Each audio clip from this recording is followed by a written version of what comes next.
आप सभी विद्यार्थियों का हमारे YouTube चैनल पर स्वागत है। कक्षा 10वीं की गणित को पढ़ेंगे। बिहार बोर्ड की जो NCERT बुक है उसी को हम लोगों ने अब तक एक्सरसाइज 6.1 को बहुत ही बखूबी ढंग से बनाया है और इससे पहले के सारे एक्सरसाइज को हमने बना रखा है। यदि आप चैनल पर नए हैं तो चैनल को सब्सक्राइब कीजिए और प्लेलिस्ट को जरूर चेक कीजिए। आपको इससे पहले के सारे एक्सरसाइज के हल मिल जाएंगे। आज हम लोग पढ़ेंगे थेल्स प्रमेय, जिसको आपको कहा जाता है आधारभूत समानुपातिक प्रमेय, यह भी कहा जाता है। देखिए यहाँ है थेल्स प्रमेय को क्या कहा जाता है? आधारभूत समानुपातिक प्रमेय कहा जाता है। प्रमेय संख्या कितना? 6.1। प्रमेय 6.1 को जानेंगे, जो आपके बुक में दिया गया है, उदाहरण के रूप में दिया गया है। लेकिन आप समझेंगे, कैसे समझेंगे वो हमारे ऊपर छोड़ दीजिए। देखिए, कुछ विद्यार्थियों को लगता है कि ये गणित की कक्षा 10 की जो गणित है उसकी चैप्टर 6 यानी चैप्टर 6 के जितने एक्सरसाइज है, जितने प्रश्न है, सब हार्ड लगता है। लेकिन यदि आप इस तरीके से, इस ढंग से, जिस ढंग से मैं बताऊंगा उस ढंग से अगर आप पढ़ेंगे गणित को, इस चैप्टर को, तो आपको समझ में जरूर आएगा और ऐसा समझ में आएगा कि आप कभी ना भूलें। तो चलिए देरी न करते हुए हम लोग क्या करेंगे, प्रमेय 6.1 को पढ़ेंगे। अब देखिए प्रमेय 6.1 में क्या कहा है, जरा पढ़कर आपको बताते हैं। यदि किसी त्रिभुज की एक भुजा के समांतर दो भुजाओं को भिन्न भिन्न बिंदुओं पर प्रतिच्छेद करने के लिए एक रेखा खींची जाए तो ये अन्य दो भुजाओं को एक ही अनुपात में विभाजित करेगी। तो ये क्वेश्चन है जो आपको दिया गया है और इसे आपको हल करके सिद्ध करना है। तो चलेंगे और हम लोग इसको बनाते हैं। सबसे पहले आपको जो दिया है उसके हिसाब से हम चलेंगे। आपको कहता त्रिभुज बनाना है और त्रिभुज बना के क्या करना है, उसमें एक आपको समांतर रेखा खींचना है। देखिए यहाँ कहता है प्रतिच्छेद करने के लिए एक खींची जाए तो भुजाएं समान अनुपात में विभाजित हो जाती है, समांतर रेखा।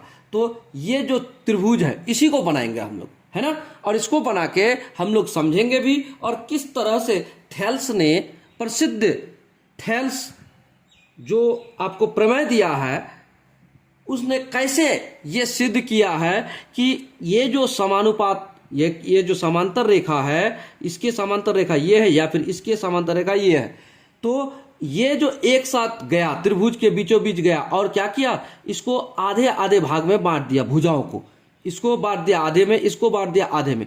तो इसका अनुपात AD अनुपात कितना, यानी DB बराबर होगा AE अनुपात EC। ये हमें सबसे पहले हम लोग क्या करेंगे, एक त्रिभुज बनाएंगे और त्रिभुज बनाते हुए उस पर बिंदुओं को दर्शाएंगे और आगे बढ़ेंगे। क्या पढ़ रहे हैं हम लोग? थेल्स प्रमेय। तो थेल्स प्रमेय यानी कि सबसे पहले आप ये जानिए, प्रमेय 6.1 यानी थेल्स प्रमेय। किसको पढ़ेंगे हम लोग? थेल्स प्रमेय को पढ़ेंगे। थेल्स प्रमेय को पढ़ेंगे। चलिए थेल्स को जानते हैं और थेल्स में क्या क्या दिया है उसको जानेंगे। थेल्स प्रमेय, जिसको आधारभूत समानुपातिक प्रमेय भी कहा जाता है। क्या कहा जाता है? आधारभूत समानुपातिकता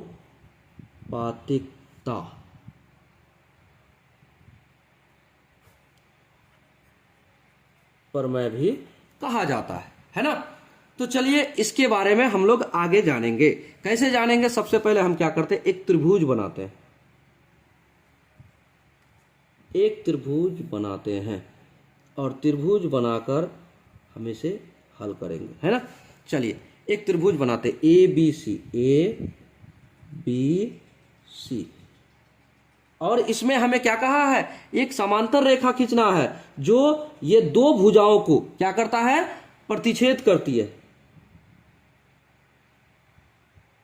बराबर भाग में A B C D E, D E, इतना हमने कर दिया। और हमें क्या करने बोलता है, हमें सिद्ध करने बोलता है क्वेश्चन के अनुसार जो कहता है उसके बारे में हम लोग आगे चलते रहेंगे। चलिए अब हम लोग क्या करते हैं, सबसे पहले इस क्वेश्चन के अनुसार हम लिखते हैं हल। लिख दिया।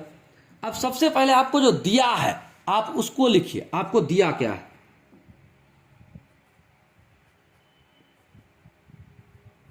देखिए जिस तरीके से हम लिख रहे हैं उस तरीके से आप जरूर लिखिएगा, ठीक है, क्योंकि अगर आप तरीके से नहीं लिखेंगे तो आपके मार्क्स कटेंगे और तरीके से लिखेंगे तो आपके मार्क्स नहीं कटेंगे।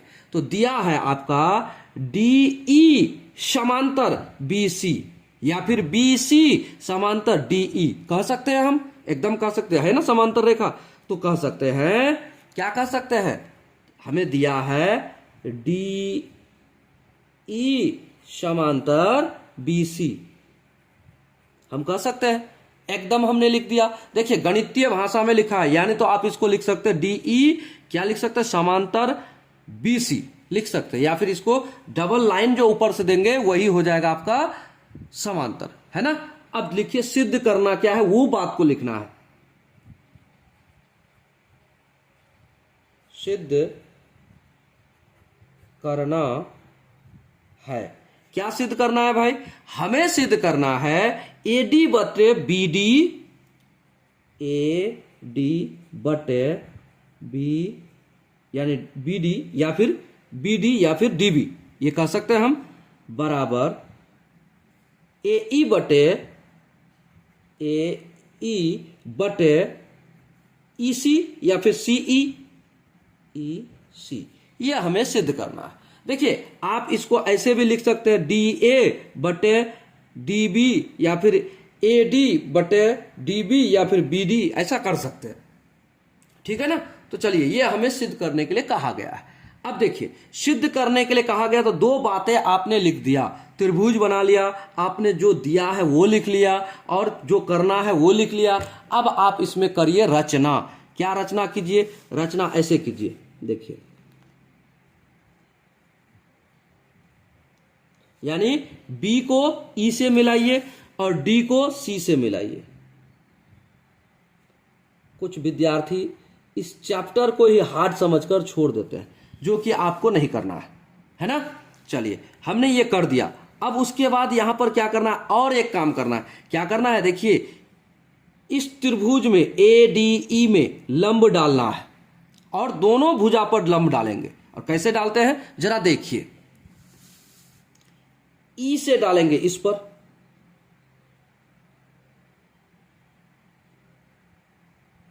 डाल दिया लंब, ये 90 डिग्री का लंब डाला है ना। अब डालेंगे किससे, डी से डालेंगे ए ई पर,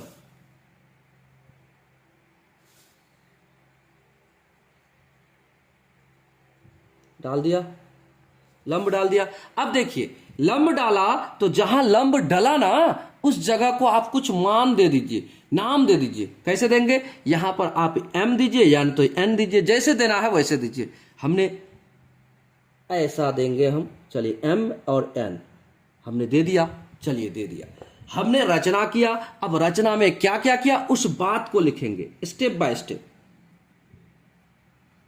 रचना क्या किया, नंबर 1 हमने किया B बिंदु को E से मिलाया, D बिंदु को C से मिलाया।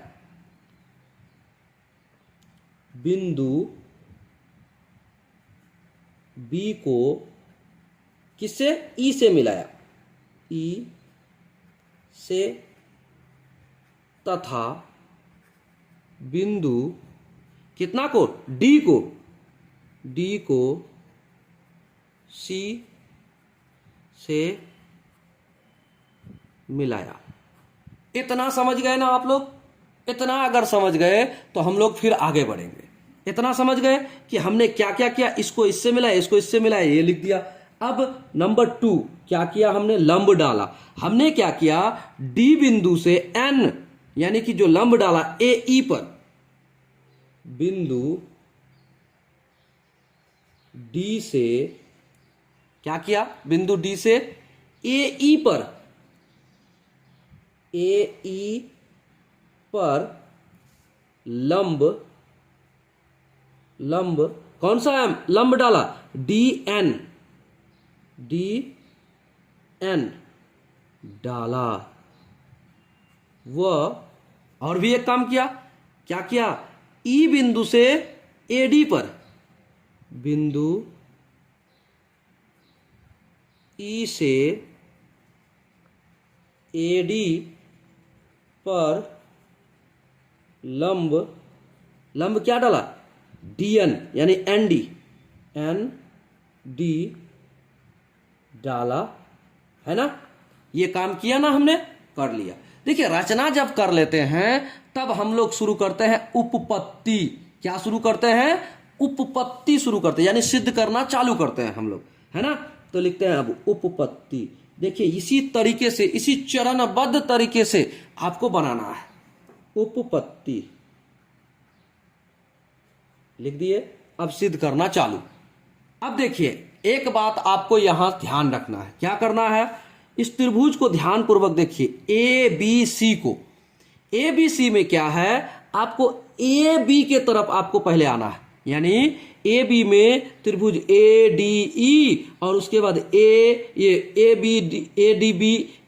डी ई के बाद हम करेंगे डी ई बी, ऐसे इधर सिद्ध करेंगे पहले, उसके बाद तब फिर इधर चलेंगे इस लाइन में। पहले हम लोग इधर चलते हैं, पहले ध्यान पूर्वक समझ लीजिए, हम लोग किधर चलेंगे, ए डी ई में इस साइड का भुजा को देखेंगे, इस साइड देख लीजिए, इधर इस साइड, है ना।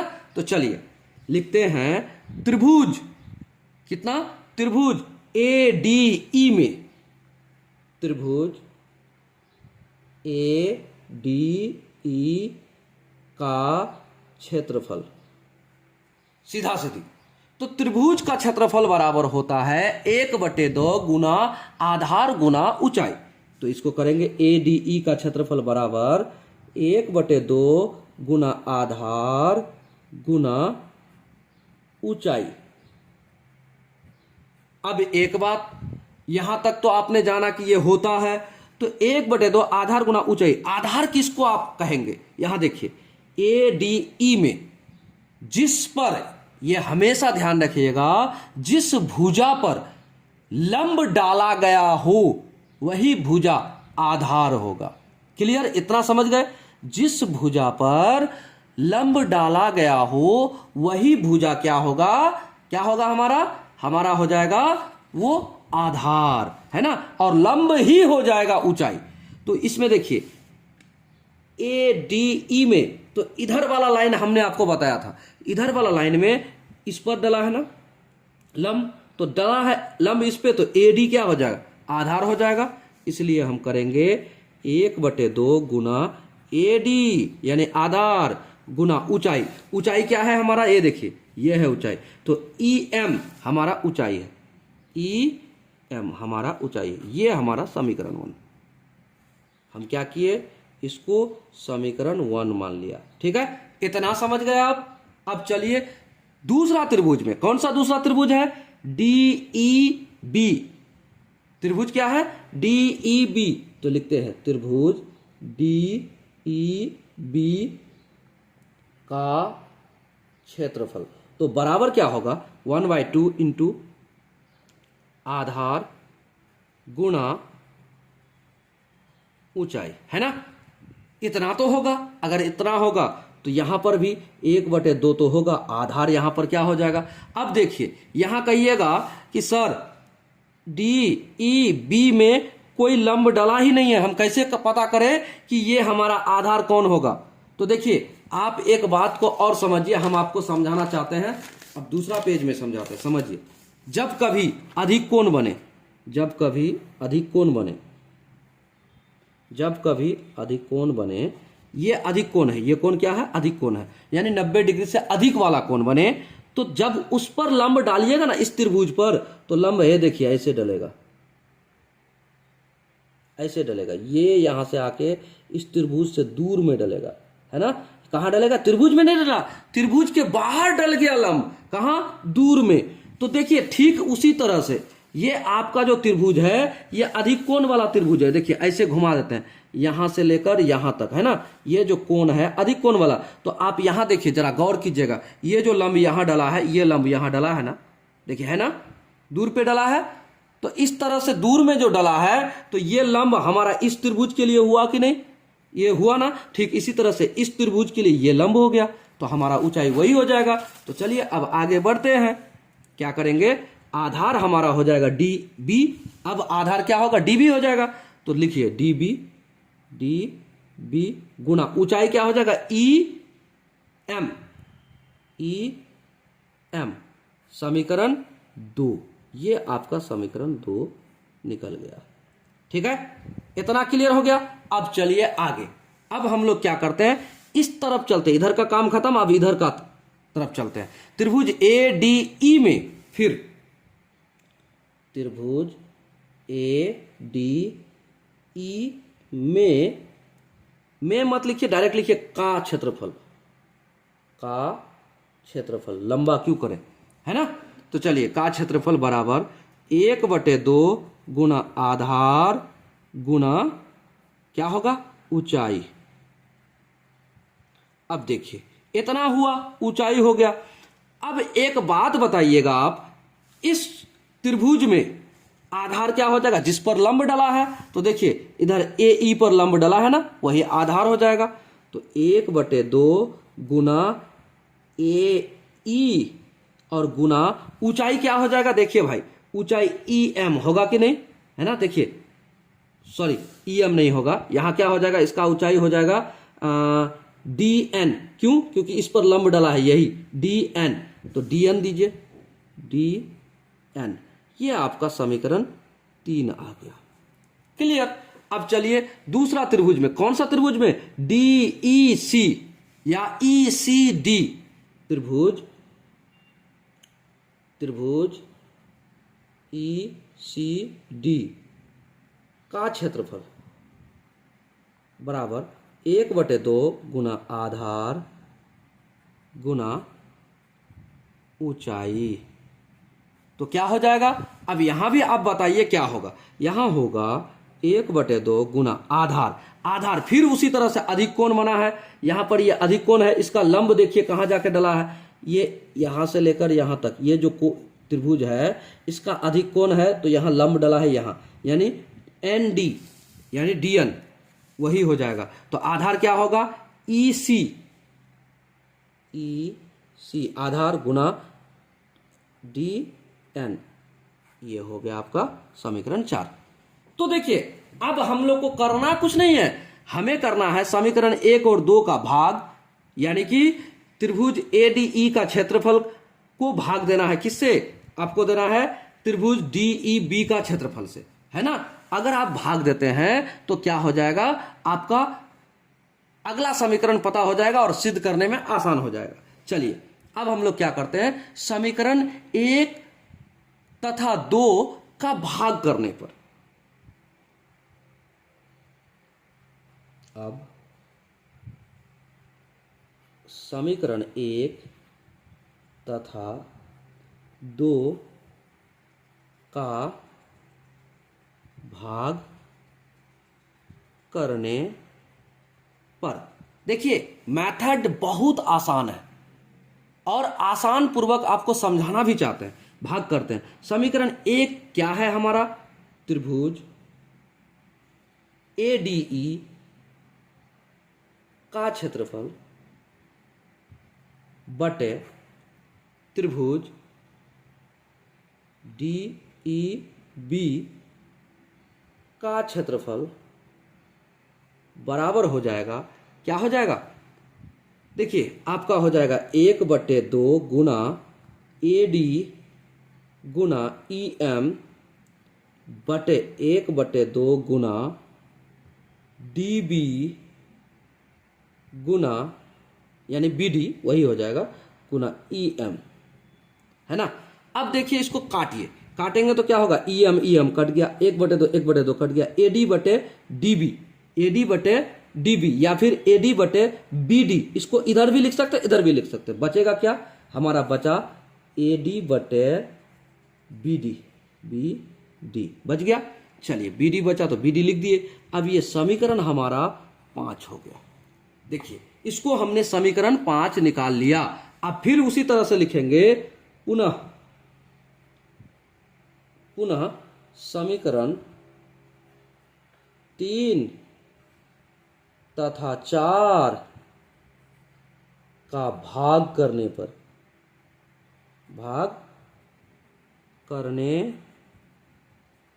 तो समीकरण 3 क्या है? समीकरण 3 है आपका ए त्रिभुज ए डी ई का क्षेत्रफल बटे त्रिभुज ई सी डी का क्षेत्रफल, यानी कि हो जाएगा क्या हमारा 1/2 गुना ए ई गुना डी एन बटे 1/2 गुना ई सी गुना डी एन।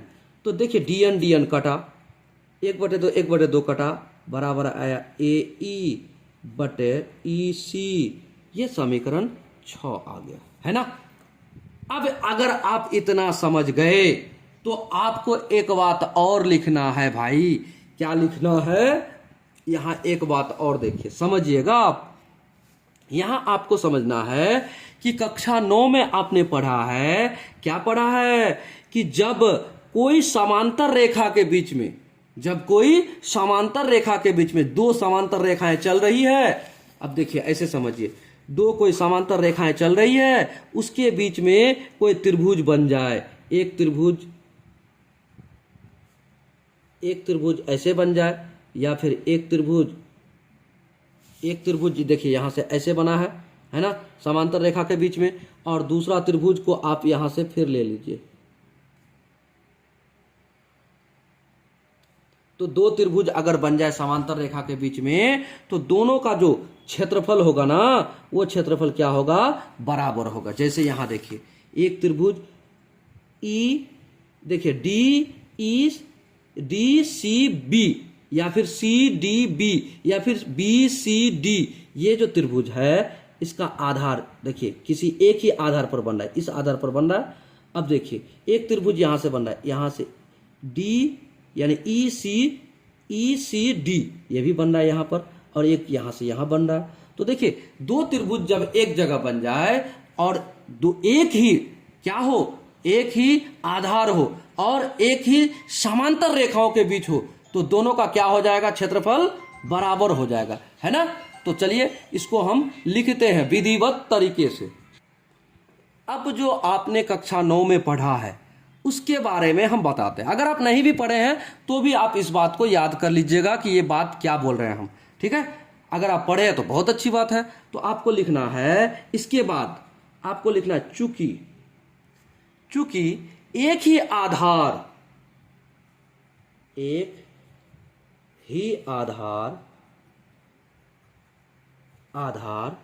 व एक ही समांतर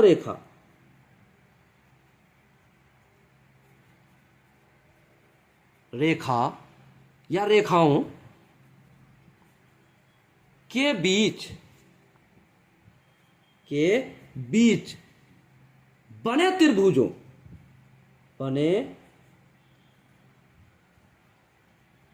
त्रिभुजों का क्षेत्रफल आपस में क्या होता है? बराबर होता है, या फिर कह सकते हैं बराबर होते हैं, बराबर होते हैं। ये आपको बता देना है। ये आपने कक्षा 9 में पढ़ा है ना। तो कक्षा 9 में जो आपने पढ़ा है, यहां देखिए एक ही आधार और समांतर रेखाओं के बीच में बने जो त्रिभुज होंगे उनके आपस में जो क्षेत्रफल होगा वो बराबर होगा। इसका मतलब त्रिभुज डी ई बी, या फिर बी ई डी, या फिर डी बी ई, ये कह सकते हैं हम। यानी ये त्रिभुज और ये त्रिभुज ई सी डी का त्रिभुज का क्षेत्रफल बराबर होगा। इसका कहने का मतलब ये हुआ। इसलिए त्रिभुज कितना का? त्रिभुज आपका निकल जाएगा त्रिभुज ई डी, या फिर कह सकते हैं आप डी ई बी, त्रिभुज डी ई बी का क्षेत्रफल बराबर हो जाएगा कितना का? त्रिभुज ई सी डी का क्षेत्रफल। आप ये कह सकते हो। जब कह सकते हो तो अब हम क्या करते हैं, जरा ये समझिएगा। ये हम आपको कह दिए, और कह दिए तो हम लिख सकते हैं। क्या लिख सकते हैं? अब हम लिख सकते हैं, इसको कैसा लिख सकते हैं? ये हमारा समीकरण, हम इसको मान लेते हैं 7। ठीक है ना? इसको हमने समीकरण 7 मान लिया। अब हम एक बात लिखते हैं। क्या लिखते हैं? समीकरण 5 में समीकरण 6 का मान रखने पर कैसे? समीकरण 5 क्या है भाई? समीकरण 5 है ए डी ई बटे डी ई बी में 5, ये 5 हुआ, और 6 क्या है? 6 हमारा ये है। तो इसका मान अगर हम रखते हैं ई सी डी, तो ये ई सी डी बराबर डी ई बी, ये बराबर क्षेत्रफल जब हमारा आ गया कक्षा 9 का, उस प्रमेय से जो 9.2 आपका जो प्रमेय है उससे हमारा ये आया कक्षा 9 का। तो अब देखिए ईसीडी और डीईबी दोनों बराबर है, डीईबी और ईसीडी बराबर है। तो हम क्या करते हैं, इसका मान इस पे रख देते हैं, यानी 5 में क्या करेंगे, समीकरण 6 का मान रखने पर। अब समीकरण 5 में समीकरण 6 का मान रखने पर, देखिए हमने रख दिया भाई। अब रख दिया तो क्या करेंगे, समीकरण 5 हमारा क्या है और समीकरण 6 हमारा क्या है, उस चीज को आप देखते हैं। समीकरण देखिए, समीकरण 5 हमारा है, समीकरण 5 है ये देखिए ये वाला समीकरण ए, ये देखिए त्रिभुज ए डी ई का क्षेत्रफल बटे डी ई बी का क्षेत्रफल, और बराबर क्या निकला है हमारा, ए डी बटे बी डी, यही निकला है ना। हम इसको लिखते हैं, हम इसको क्या करते हैं, लिखते हैं त्रिभुज ए डी ई का क्षेत्रफल पहले लिख देते हैं बटे त्रिभुज डी ई बी का क्षेत्रफल बराबर हमारा क्या निकला है, ए डी बटे बी डी, ये हमारा निकला है। तो अब देखिए हम क्या करते हैं, इसके जगह पर डी ई बी के जगह पर ई सी क्या लिख सकते हैं, ई सी डी लिख सकते हैं ना। ये देखिए इतना बराबर इतना जब है तो इसको हम लिख सकते हैं, क्या लिख सकते हैं, त्रिभुज ए डी ई का क्षेत्रफल बटे त्रिभुज क्या लिख सकते हैं, ई सी डी का क्षेत्रफल बराबर ए डी बटे बी डी लिख सकते हैं ना, एकदम लिख सकते हैं आराम से, क्योंकि इतना बराबर इतना, तो हम इसके जगह पर ये क्यों नहीं लिख सकते हैं भाई। अब हम इसको लिख दिए। अब एक बात गौर कीजिएगा, ये समीकरण हम निकाल लेते हैं 8, क्या कर देते हैं, इसको 8 मान लेते हैं, माना, चलिए रहने दीजिए। अब यहां एक बात गौर कीजिए, इस जगह पर समीकरण 8 में ए डी ई का क्षेत्रफल बटे ई सी डी का क्षेत्रफल बराबर ए डी बाय क्या है, बी डी, है ना। अब एक बात यहां और एक बात को गौर कीजिएगा, ई सी डी और ए डी ई का क्षेत्रफल समीकरण कितना में, समीकरण 6 में एक बात आए, ए डी ई का क्षेत्रफल बटे इतना, ये देखिए क्या आया है, ये देखिए यहां गौर कीजिए बात को, देखिए इतना ए डी ई का क्षेत्रफल बटे ई सी डी का क्षेत्रफल बराबर क्या है, ए ई बटे ई सी, और इतना ए डी ई का क्षेत्रफल बटे ई सी डी का क्षेत्रफल बराबर इतना। तो इतना बराबर इतना, इतना का मान भी इतना, इतना का मान भी इतना, तो ए ई बटे ए डी, ए ई बटे ई सी बराबर ए डी बटे बी डी हो सकता है कि नहीं, एकदम हो सकता है। अब हम कह सकते हैं समीकरण कितना, 6 तथा 8, समीकरण 6 से 8 में मान रखने पर क्लियर। अब लिखते हैं, अब समीकरण 6 से समीकरण 8 में मान रखने पर क्या कर सकते हैं, एकदम कर सकते हैं। अब क्या करेंगे, अब हम करेंगे, यानी तो हम कह सकते इतना बराबर इतना, अब कह सकते हैं त्रिभुज ADE का क्षेत्रफल बटे त्रिभुज ECD का क्षेत्रफल इतना बराबर AD बाय BD, बराबर AD बाय BD। अब देखिए इतना बराबर इतना है तो इतना बराबर इतना भी तो है ना, तो इसको हम बराबर कर सकते हैं, लिख सकते हैं हम इतना बराबर, क्या लिख सकते हैं हम यहां कर सकते हैं, क्या कर सकते हैं, AE बाय EC कर सकते हैं। जब हमने कर दिया तो इसका मतलब क्या आया हमारे पास आया AD बटे BD बराबर AE बटे EC। ये हमारा प्रूफ हो गया, यही तो हमें प्रूफ करना था, है ना।